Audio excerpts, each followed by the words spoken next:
Are you excited about this new year? I know that I am. I love new beginnings, and the Lord has given me 3 words for this season, and it's clarity, wisdom, and purpose. So I'm super excited about this, and I want to talk to you about what I think that I've heard from the Lord. My name is Lori, and welcome to Your Best Days Are Still Ahead. And as I was in prayer, the Lord really gave me these words, clarity, wisdom, and purpose. And the Bible tells us in Psalm 46, it tells us to be still and know that I am God. And when we do that, we know that we can get clarity from the Lord.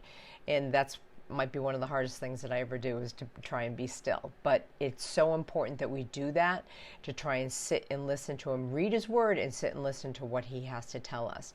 And wisdom, oh my gosh, the Bible is just full of everything that tells us to seek wisdom. Proverbs 4 might be one of my favorites because it tells us that getting wisdom is the wisest thing that we can do.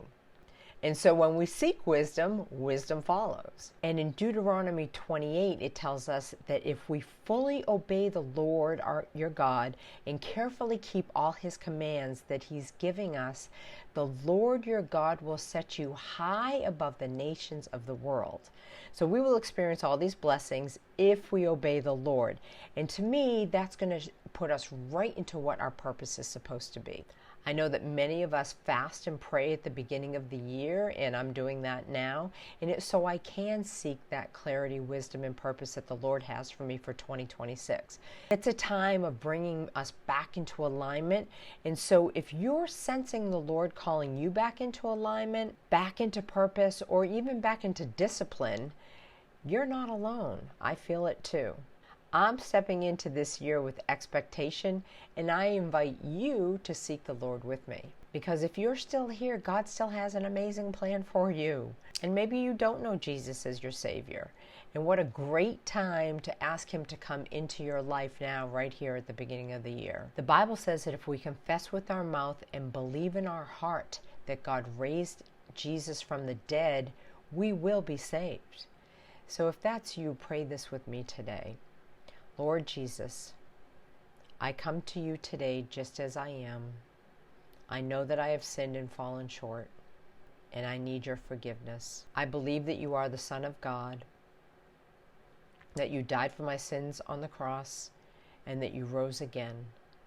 I turn away from my old life, and I ask you to forgive me and cleanse me and make me new. Jesus, I confess you as my Lord and Savior. Come into my life, lead me and guide me. Help me walk in obedience to you. And I give you my life, my past, my present, and my future.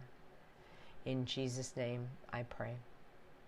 Well, if you prayed that prayer, the angels in heaven are rejoicing, and welcome to the family of God.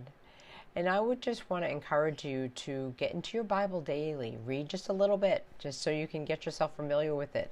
Find a Bible-believing church. And begin talking to the Lord honestly. He already knows your thoughts and everything that you're going through. And he wants to hear you talk to him.